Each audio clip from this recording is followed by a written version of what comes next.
Welcome back to Brand Chops, the podcast where we help small businesses make smarter decisions about their business and branding. I'm Zack Lemear here with Chris Duhaime, and today we're diving into the most visionary and innovative brand archetypes, the creator.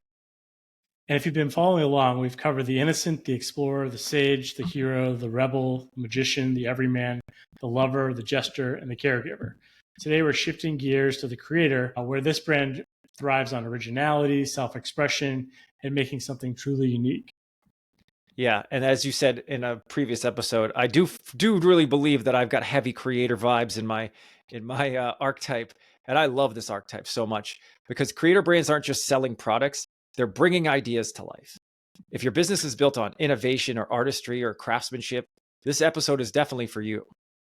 Yeah, it's about originality, vision, self-expression. These brands focus primarily on something new or unique, whether it's art, technology, or experiences.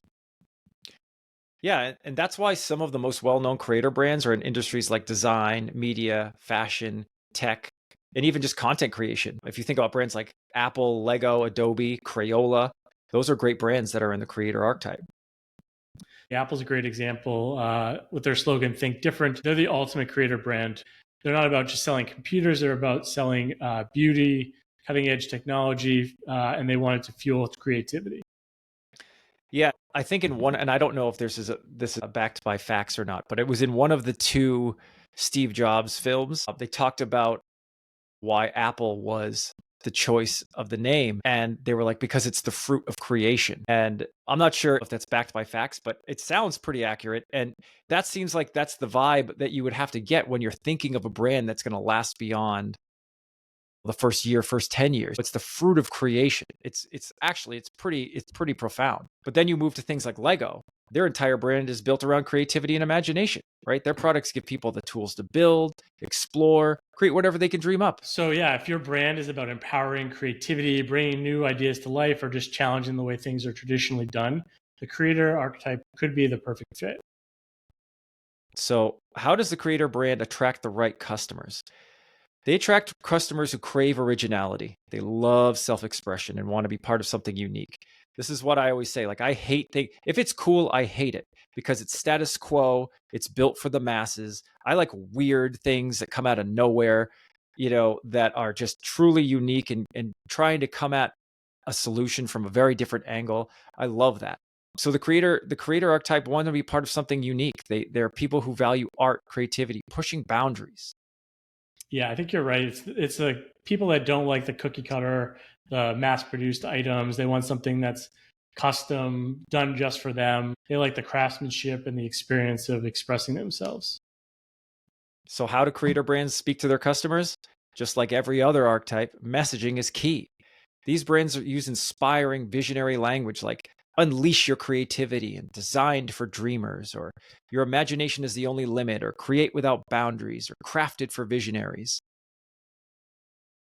Yeah, exactly. And visually, brands tend to be bold, artistic, dynamic typography, vibrant colors. Imagery is typically very creative and showcases a lot of originality and craftsmanship. So you're not going to see a lot of like stock photos or cookie cutter designs. Yeah, I mean, you could even go back to a throwback of when we talked about the Jaguar rebrand.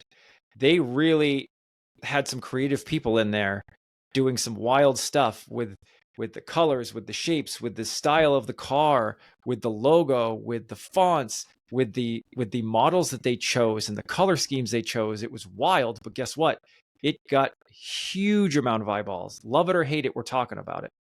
But this is why brands like Adobe and Crayola do so well with creator branding, because their marketing is all about giving people the tools to create something unique.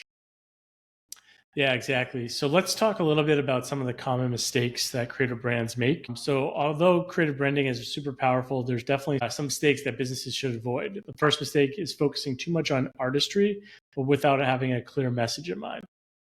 Yeah, that's one big thing that creator brands do. They love to innovate, but sometimes they innovate themselves into a hole.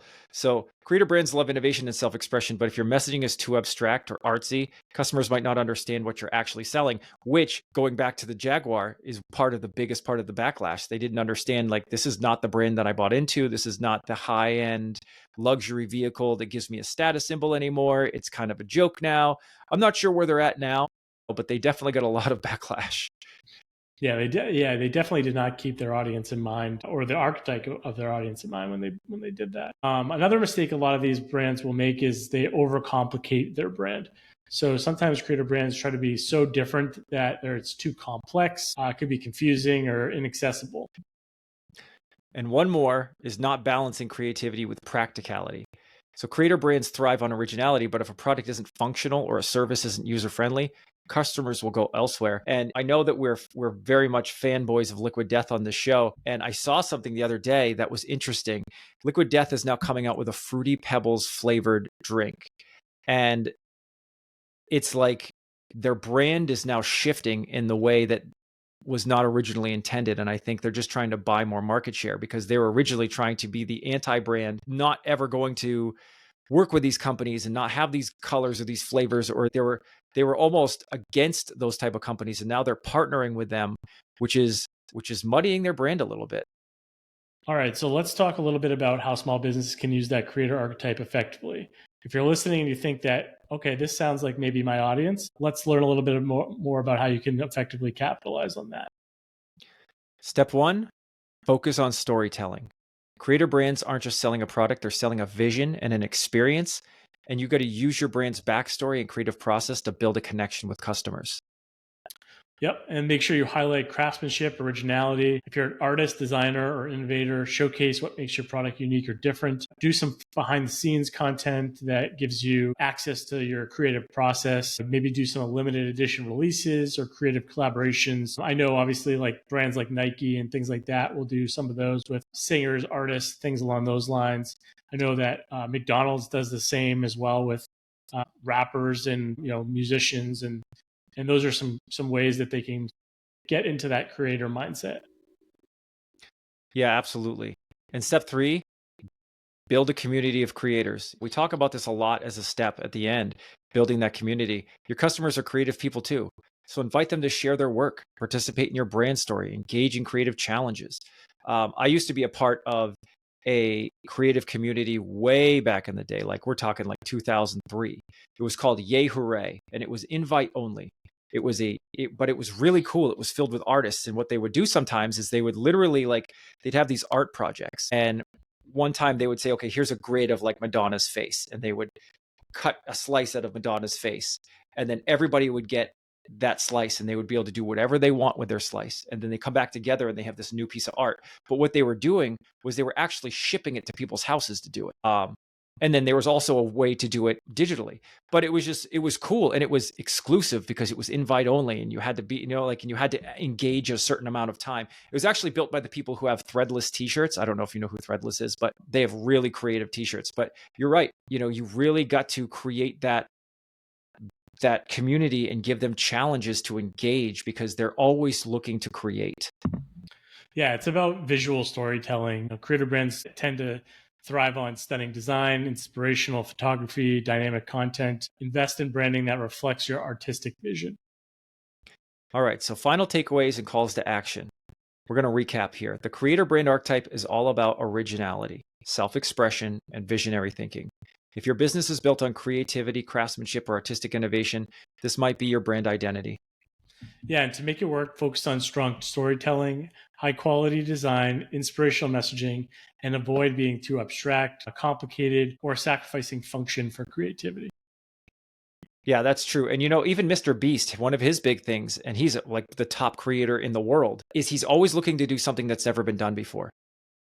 And he's trying to be creative, but he gets your eyeballs and he gets your attention because it's never been done before. He just did a thing where he locked some guy in a room with everything he's going to need, including a fitness instructor, all the food, for a year to lose like 100 pounds. And if he does, he wins like $100,000. And I mean, he spends a lot of time and money making these things happen. But when have you ever seen that happen? Right. And this is why he gets the eyeballs, and this is why he creates this content that keeps generating him millions of dollars. So if you're loving this branding deep dive, stay tuned because the next episode, and this is the final one, we're talking about the ruler archetype, the brand that dominates industries with leadership, prestige, and control.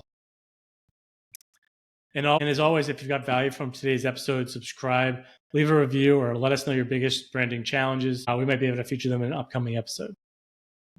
Thanks for listening to Brand Chops, where we chop up brands to see what they're made of. We'll see you next time. See you guys. Brand Chops is brought to you by the fine people at Pivot Creative. Pivot Creative is a full-service branding and marketing agency that partners with businesses to build brands that connect so that every dollar you spend is an investment and not an expense. If you need some branding or marketing guidance, a website, a new brand, or want to learn more about one of the topics we cover on the show, please reach out to us at pivotcreative.com. If you know someone that would benefit from learning more from one of our shows, please share the episode. Visit brand-chops.com. And as always, like and subscribe if you find this content to be helpful. See you next time on Brand Chops, where we chop up brands to see what they're made of.